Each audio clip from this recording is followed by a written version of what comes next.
We got a series of 3 unanimous Supreme Court wins that just came out today, June 5th. These are all major victories for conservatives, particularly regarding gun rights, religious freedom, and protection against discrimination for members of majority groups, including, surprise, surprise, straight people. Let's start with that one. This is the first of the rulings to come out today. This was a unanimous decision on a reverse discrimination lawsuit brought by a straight Ohio woman who filed a discrimination lawsuit against her employer when her gay boss declined to promote her precisely because, she alleges, because she was straight. Now, the Supreme Court ruled that civil rights laws protect straight people from discrimination every bit as much as they may apply to any other group, clarifying that members of majority groups, such as straight people, white people, men, whatever that means, that came up. Well, I guess women are, they are the actual demographic population majority, but I get it. They're talking more about, professional positions and like, but regardless, even if you are in the majority, you are, as it turns out, as of today, officially equally protected under anti-discrimination statutes. It's stunning that we even have to have a Supreme Court decision for that. But the key to this decision is it rejected the so-called background circumstances requirements that lower courts had imposed on majority groups. So this previously forced plaintiffs from majority groups to show extra evidence of discrimination. This was wokeness embedded in our judicial system. So this would mean that a plaintiff would have to provide statistical evidence documenting a pattern of discrimination against members of a majority. So the plaintiff in this case obviously couldn't do that since this was her own unique position. She didn't have charts. She didn't have graphs. She didn't have any stats or anything like that. And so the lower courts consistently ruled against her in a way that they would not have done were she a member of a minority group, where in many respects, it's presumed that you were discriminated against. And so as of today, the Supreme Court has abolished that double standard. They have abolished this ridiculous additional burden of proof that is solely required for majority groups. And if you can believe it, I kid you not, the majority opinion was actually authored by none other than Ketanji Brown Jackson. She made it very clear as part of this unanimous decision from the Supreme Court. She made it very clear that requirements needed to bring a successful lawsuit under federal anti-discrimination law do not vary based on whether or not the plaintiff is a member of a majority group. Oh, wow. Okay, great. So individual rights prevail. Thank heavens.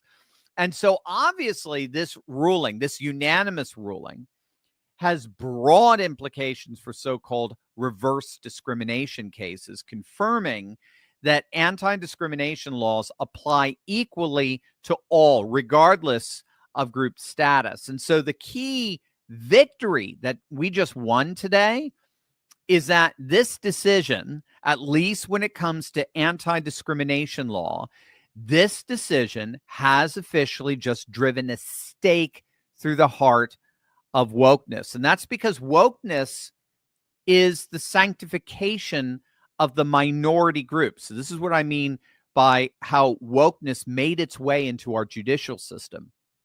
Wokeness is the sanctification of the minority group. So wokeness, by definition, gives special status and special recognition and privileges to minority groups at the expense of majority groups. And this is considered by woke proponents as necessary for bringing about equity, right? An equality of outcome as opposed to an equality of opportunity. And they justify this with something called the power plus prejudice definition of racism. You can look that up on Wikipedia, the power plus prejudice definition of racism.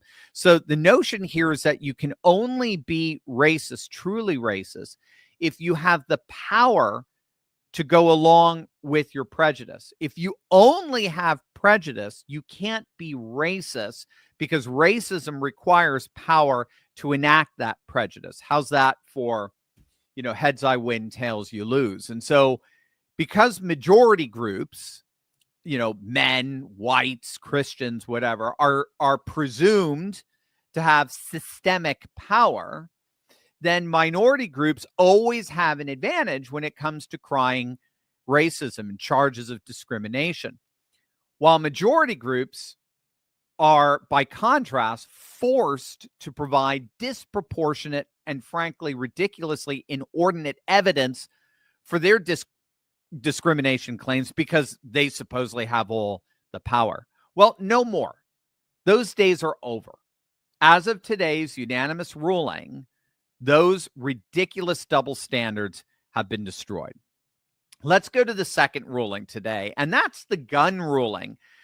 This was this was a ruling. I mean, this case was frankly laughed out of court today. It's the case of Smith & Wesson brands versus Mexico. It's a case where the Mexican government, I kid you not, and I'll show you in a bit, literally on behalf of the Democrats, the Mexican government sued Smith & Wesson over guns allegedly trafficked into Mexico. So the Mexican government was making the argument that the Smith & Wesson, American gun manufacturer, they were trying to hold it responsible for cartel violence on the southern border, on their side of the southern border. And they were asking for billions upon billions of dollars in damages. And the Supreme Court not only shot it down, but again, this decision was written by none other than Justice Elena Kagan. I kid you not. So you got Ketanji Jackson writing the first decision. Now the second decision was overwhelmingly on behalf of conservative gun rights advocates. This was now just written by Elena Kagan. So the court found that what's called the Protection of Lawful Commerce in Arms Act, it's PLCAA, it's a federal law.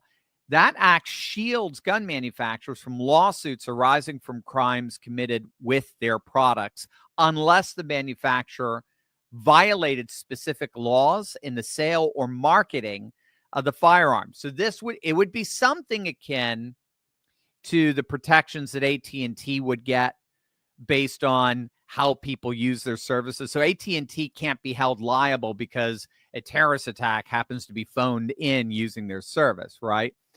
It's the same with Smith & Wesson, same with any gun manufacturer. As long as they abide by all the laws in the manufacturing and sales of guns, you can't hold them accountable with what people do with it. And so the ruling means that Mexico failed to even successfully allege, let alone prove, that Smith & Wesson was responsible for the guns ending up in Mexico. And again, the irony here is that Kagan, writing the opinion here, the irony is that Democrats were frankly all in with Mexico on this, as always.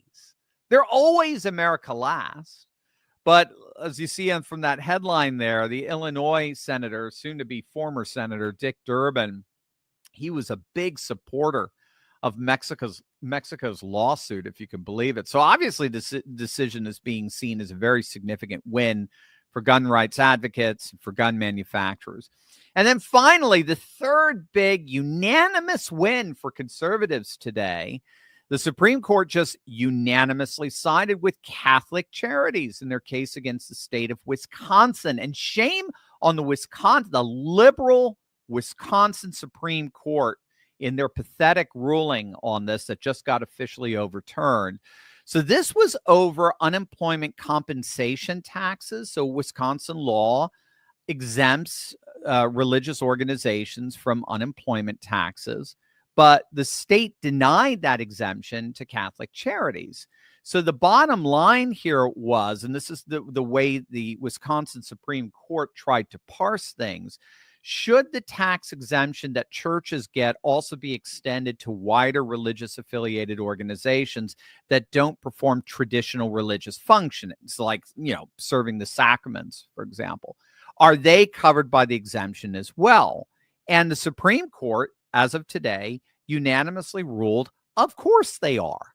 If they're all part of the same entity, if they're all just different factions of the same religious offerings, then the state has no business coming in and saying, well, this one faction gets exemption, but the other one doesn't. They don't get to pick and choose. And again, I kid you not, guess who wrote the ruling? All right, let's see now. We've had Ketanji Jackson. She wrote the first one. Then we had Kagan. She wrote the second one. Guess who wrote the third one? Yeah, I mean, you couldn't have scripted it better. Sotomayor. Justice Sonia Sotomayor. I mean, you can't make this stuff up. 3 massive conservative wins, all unanimous, with all the decisions written up by the 3 liberal judges. Pigs really do fly. And of course, this last decision, to me, it's the most wide-ranging, actually, the Catholic Charities decision, because it's very much in line with previous rulings from the Roberts Court that have been very, very favorable to religious groups on everything from public funding for sectarian schools to allowing coaches to offer private prayers in the field after high school football games. They ruled in favor of Bible studies in public schools. And then especially the Trinity Lutheran case a few years back. That was huge. That was when the Supreme Court decided that the separation between church and state doctrine actually entails religious discrimination, right? We've talked about this. Expelling and excluding institutions from participating in the public square solely and simply because they are, quote, religious, is itself inescapably discriminating on religious grounds. The separation between church and state, as enforced by the courts since 1940, was inescapably the very definition of religious discrimination. Involved the deliberate exclusion of the church and religious organizations from public participation solely on the grounds that they are religious. That was the Trinity Lutheran decision that more or less blew up the way the courts have been interpreting this separationist doctrine since 1940. Remember, the whole notion of separation between church and state, not only is it not in the Constitution, it took nearly 100 years, 90 years to be exact, before it was even meant, the phrase was even referenced by the Supreme Court. It wasn't until, 1890 or so? So what we've been seeing now for the last 5 years or so is really the laying down of a judicial bedrock that's doing nothing less than really burying, I think, permanently woke America. I mean, think about it. Reverse discrimination, employment discrimination is dead. Gun control is dead. Roe v. Wade is dead. And now a radical, secularized, separationist paradigm between church and state is increasingly dead. The woke world really is unraveling. It's falling apart right before our very eyes. So now it's time to once and for all deal with these out of control lower court judges, and that may indeed be the biggest decision of them all. Springtime is right around the corner, and if you're like me, are you finding that allergies are turning your nights into a nightmare? Well, meet Samrosa Sweet Dreams Night Syrup. This, gang, is your ticket to a sleep paradise. This isn't just any syrup. It's a unique blend of pure natural honey, soothing organic herbs, and a touch of doxylamine, a trusted antihistamine that tackles those pesky nighttime symptoms. Whether it's sneezing, congestion, or itchy eyes keeping you up, Samrosa's got you covered. Take it before bed and let its gentle formula help you drift off and stay asleep. This stuff is amazing. You wake up feeling refreshed, not groggy, and the best part, it starts at just $11.99. No prescriptions, no hassle, just natural relief. Visit the link below and use code Turley for 25% off and finally enjoy the sleep you deserve. Click on that link below right now. Especially in the black community, are being treated unfairly because of how they look, their culture, race, and who they are. I'm almost to end racism too. How utterly disgusting. Our kids are under attack, and it's happening right in front of our very eyes, disguised as inclusivity, diversity. What lovely buzzwords, right? That clip was on Sesame Street a few years ago, along with others about getting vaccinated, wearing masks, and PBS has, of course, long pandered to the political and cultural left's narratives, particularly their race narratives, their COVID narratives. They've been doing this for years, and it's only continuing to ramp up. Now, this week, Sesame Street posted this graphic on social media about pride and inclusivity. They're one of the companies that is refusing to back down despite major cultural backlash against this kind of stuff, especially when promoted in a children's program. But unfortunately, Sesame Street isn't alone. Here's another example of radical left-wing ideology attacking our kids and our grandkids. So last June, Ms. Rachel, who's a YouTuber, she's practically a household name for parents with young kids, she decided it was her place to lecture toddlers about celebrating Pride Month. A woman whose videos are watched by millions of preschoolers thought it was appropriate to push a political and social agenda on children who can barely tie their shoes.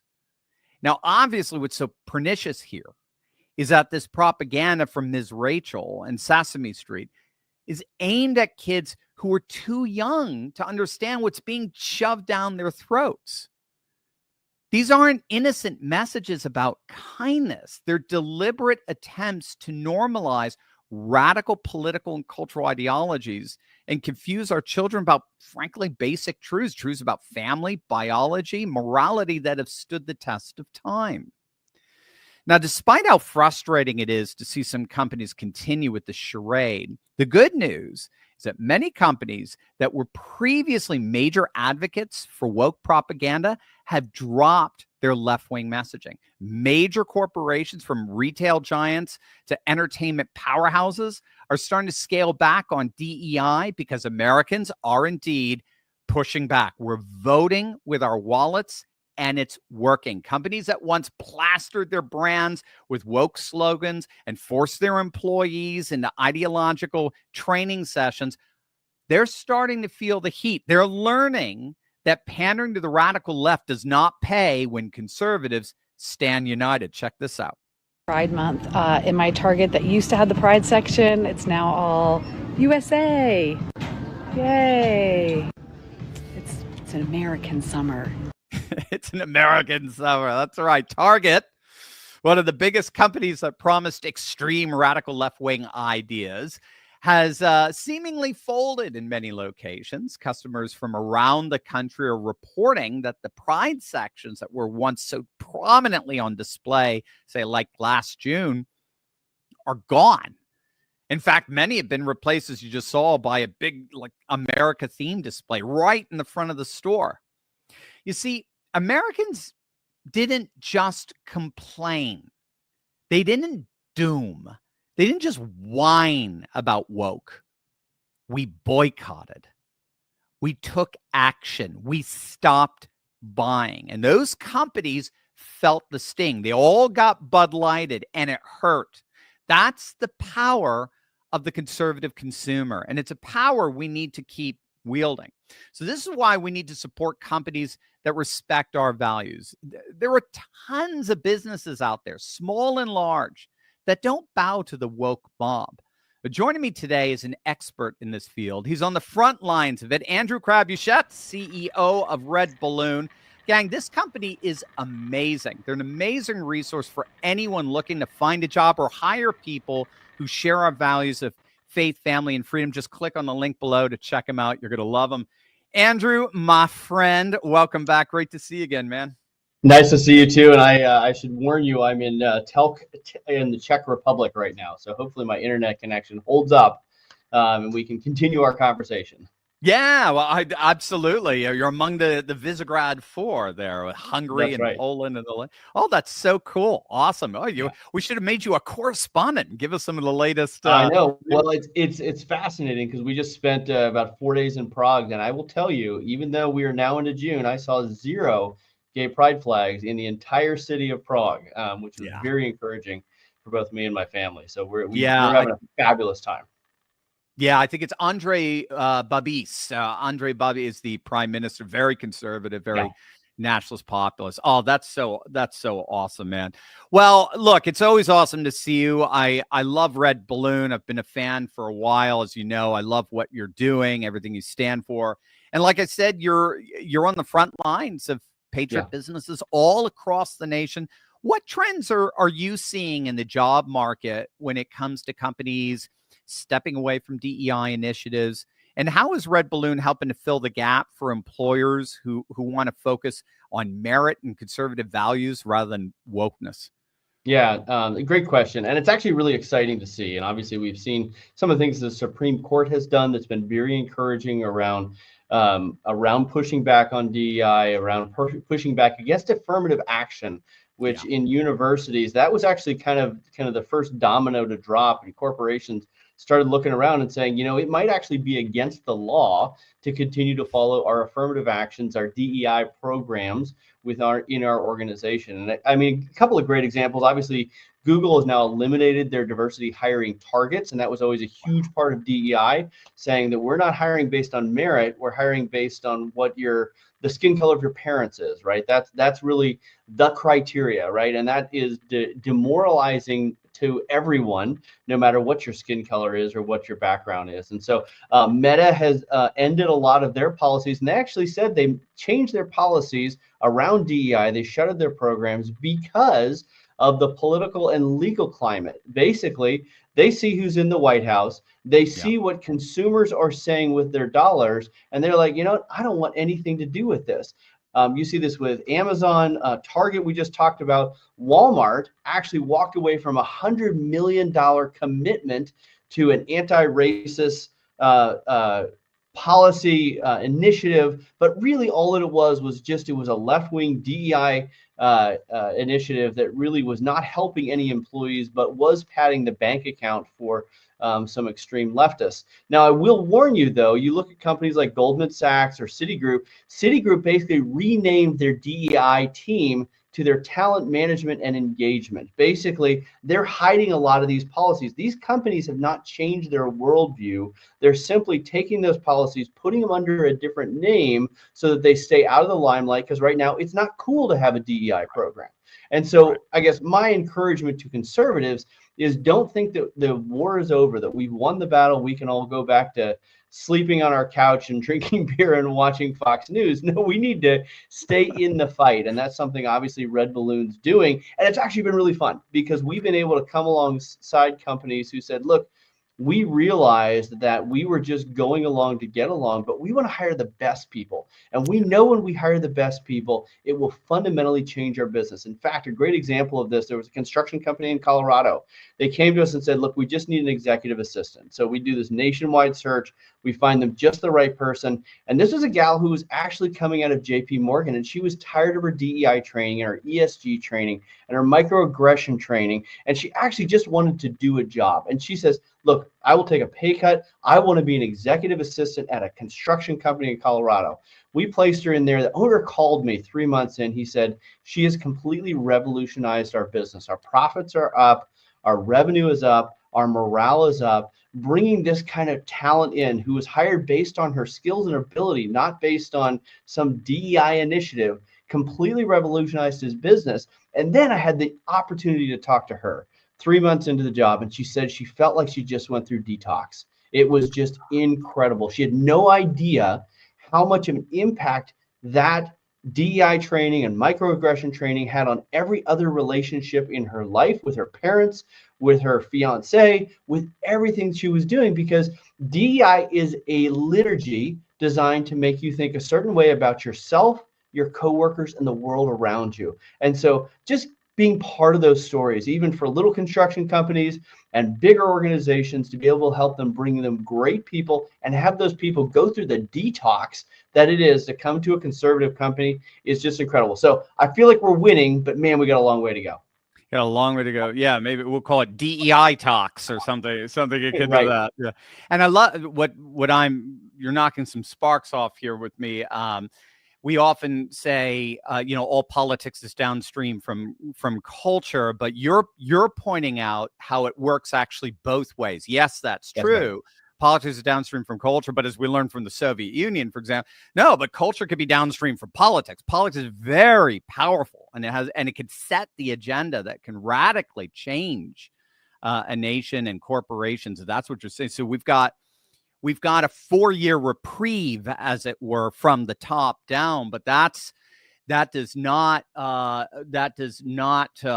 relieve the onus from the bottom up, and that's actually a great segue for my next question to you. So, if you saw the introduction, we're seeing companies like Target scale back on their Pride displays, consumer pushback, all that sort of stuff. What do you think this says about the power of the conservative consumer, and how can we keep that momentum going? Yeah, no, that's a great question, because the reality is, as conservatives, we're generally libertarian. We might be not be fully politically libertarian, but we're libertarian at heart. We're a live and let live group of people that are happy to let someone else, you do your thing, I'm going to do my thing. I'm going to raise my family. I'm going to grow my business. I'm going to invest in my community, but I don't need to get involved in all these other things that are happening out there. But all of a sudden, COVID, which was a horrible political moment, was actually a huge silver lining for this country, because it woke up this conservative giant, this sleeping giant, this quiet majority who all of a sudden said, no, I am tired of this. You're making my kids wear a mask in a grocery store when they have 0% probability of getting this disease and having it kill them. No, I'm done. That's it. Right. And I think that is actually just a very encouraging moment. And we saw it with Target. We saw it with Bud Light. We saw it with so many organizations who's like, oh, we actually need those people. Those are the hardest working people in our society, and we need them to not get angry at us. And so people were willing to turn. They were willing to change. And the trick is going to be, how do we keep that momentum going?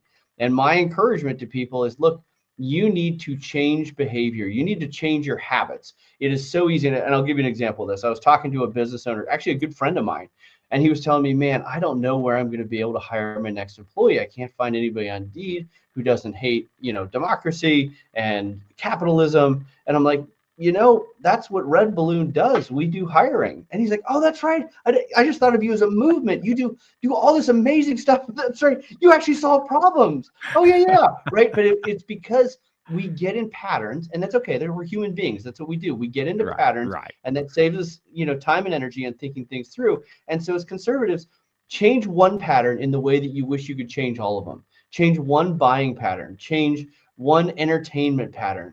Watch this show instead of CNN or whatever you watch, right? And look for ways to make sure that you're putting good information in. Read a book. Go do something that's going to make you a better person. If you change one pattern each day, you will be surprised at what a year later you can do. But yes, we're making great headway. The consumer dollars have spoken louder than almost any election in our economy to the private businesses. And we just need to keep that up, and we just need to find the right patterns to support businesses that don't hate our worldview. I love Red Balloon. You know that. I'm a huge fan. We use you guys all the time for our employment. I want you to flex a little bit. What do you do? How can everyone who's watching utilize your services in some way, shape, or form? Well, I really appreciate that. Obviously, we believe that the workplace is a battle worth winning, and we want to redeem the world of work. We want businesses all across America to hire people who are not going to sue them, who are going to build their culture, not tear them down. We also want job seekers to have the just incredible joy that comes from working really hard for someone who actually is values aligned.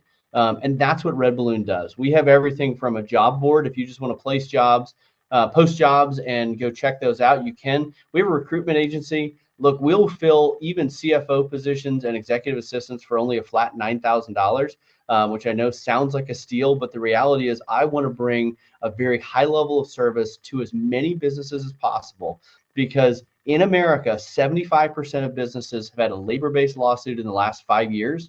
75% of businesses. And if I can help even a fraction of them avoid that and get great talent who builds their business, I'm going to die a happy man. So we will come alongside. We are the outfitters for every business that wants great employees and doesn't want to deal with the woke. And we have been blessed to help many, many thousands do that. And we want to help more.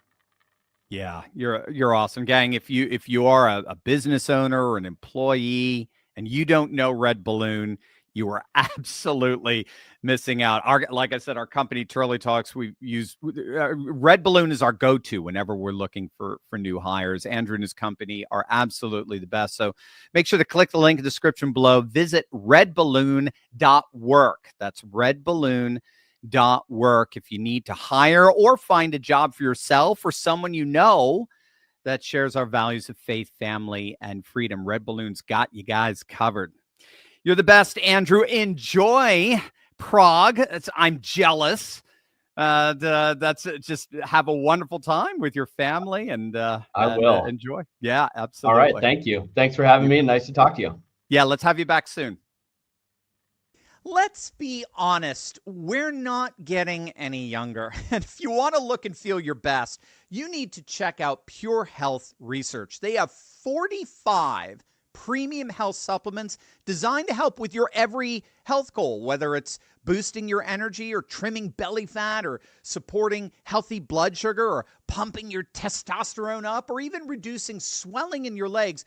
Pure Health Research Supplement Store has you covered. Each formula is crafted with natural, non-GMO ingredients backed by clinical research and manufactured right here in the good old USA. And here's the best part.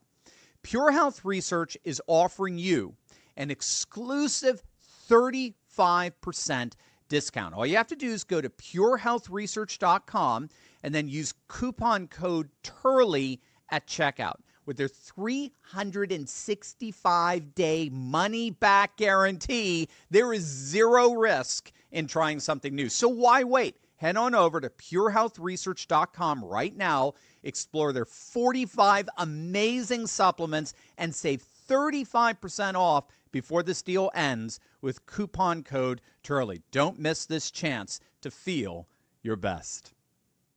All right, we got our hotline moment here, 717-844-5984. If you have a question for me and like me to answer it on one of our evening shows, just give that number a call. Leave a 30-second or less message. Let me know who you are. Give me your name, where you're from.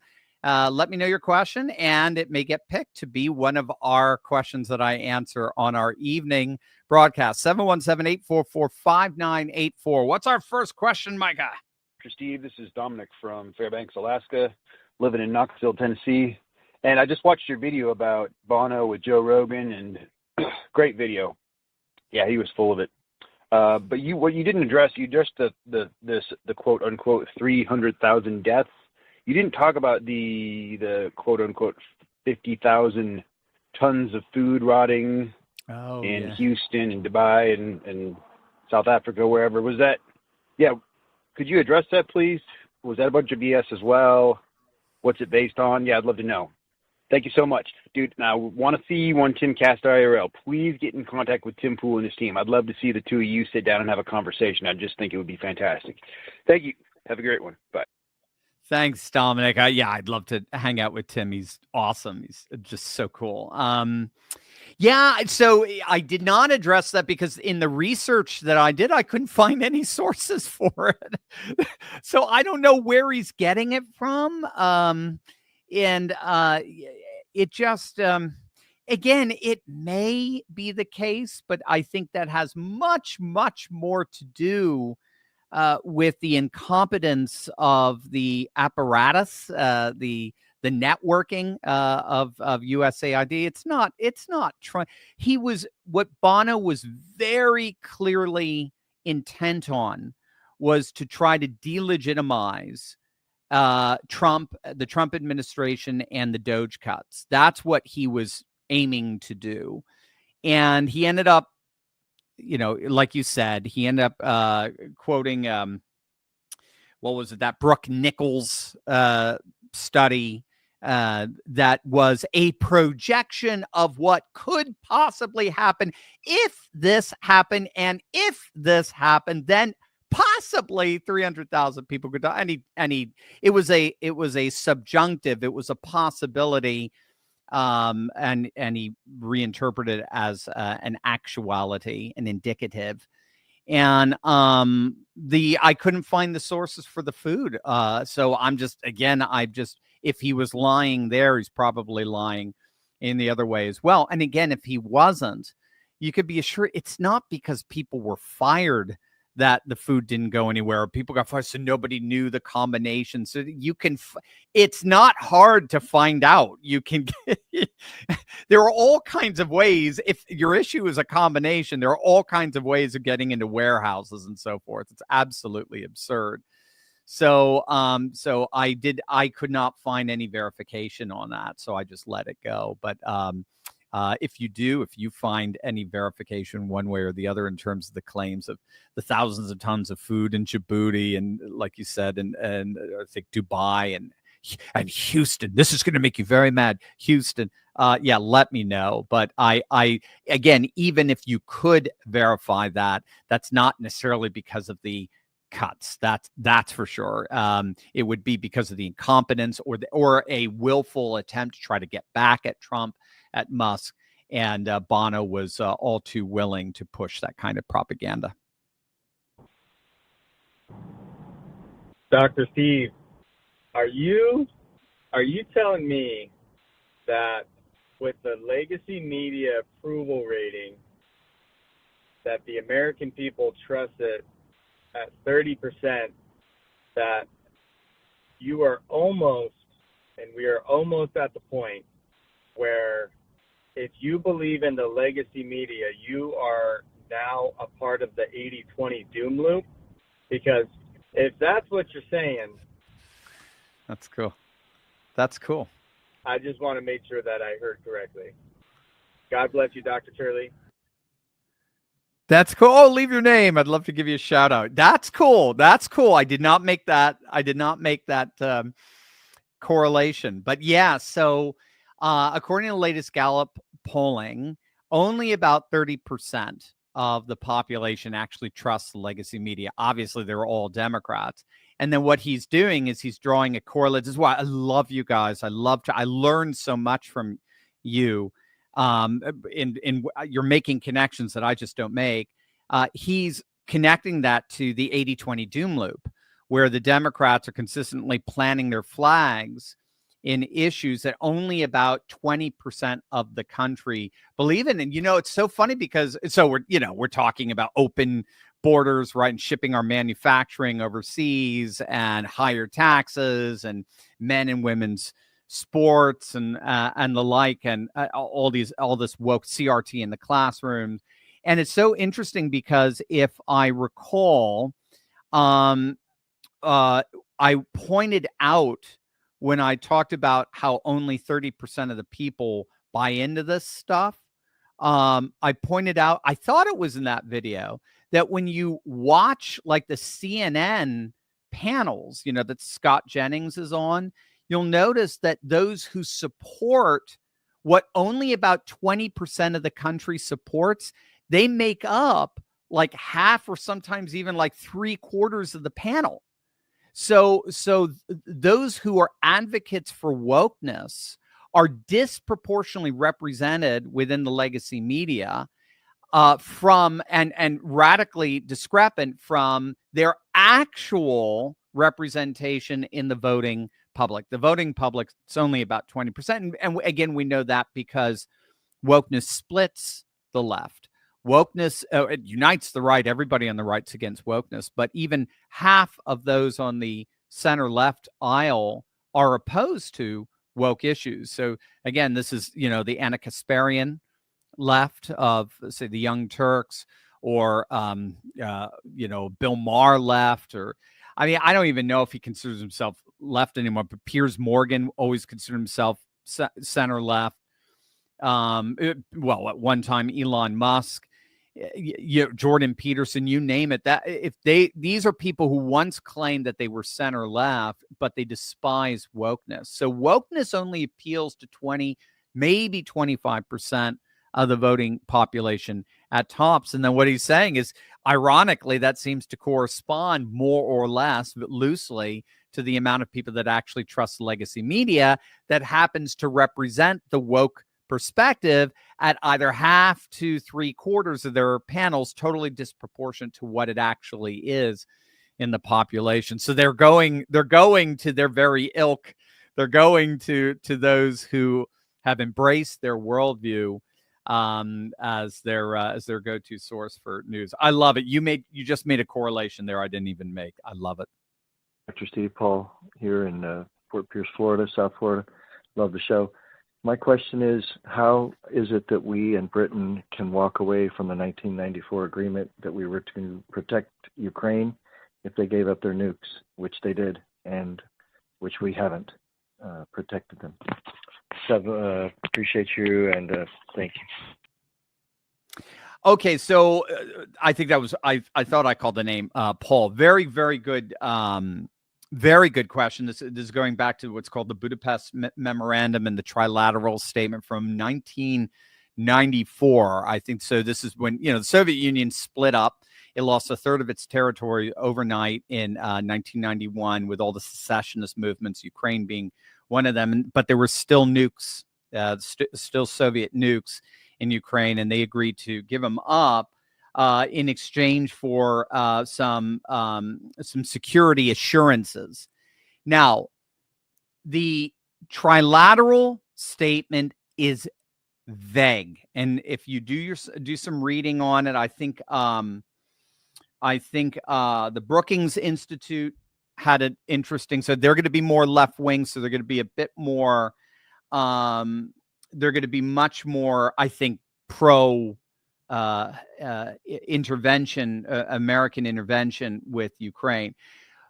But bottom line is, as I understand it, it is a security assurance, not a security obligation on the part of the United States. I know that sucks for those who believe that we should be fighting on behalf of Ukraine, but there is no such thing as a security obligation in accordance with, say, NATO and Article 5.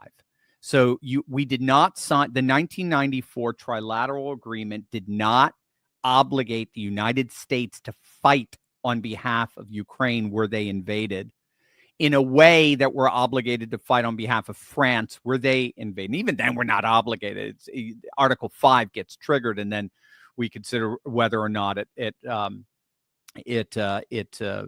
is consistent with attack on one is an attack on all. So and as far as Biden is concerned, and Trump as well, the Trump administration, we have fulfilled the security assurance. We have helped Ukraine defend itself, but Ukraine is not a member of NATO. We are not under any obligation, and they're not a protectorate like Japan. We're not under any obligation to fight on behalf of Ukraine were they attacked. We are under obligation to assist.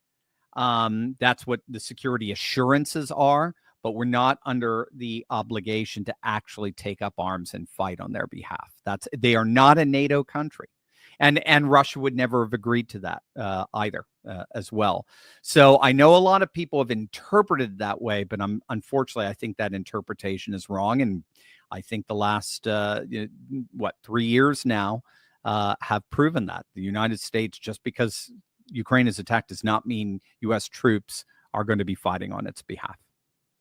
And with that, my friends, another Thursday night done. Tomorrow, we've got our live stream Friday. Make sure you tune in 11 a.m., hour and a half, 2 hours of all things nationalism, populism, traditionalism.